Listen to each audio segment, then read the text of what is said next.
Свечена програма по повод 11 октомври, денот на народното востание. Утре ќе се одржи свечена седница за дотре полагање цвеќе пред спомен обележијата.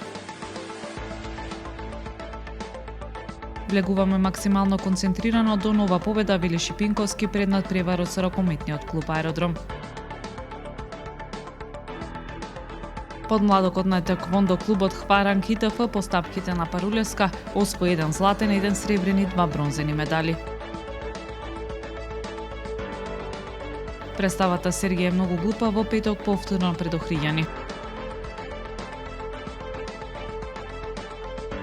Времето утре сончево со умерена облачност и температура до 23 степени.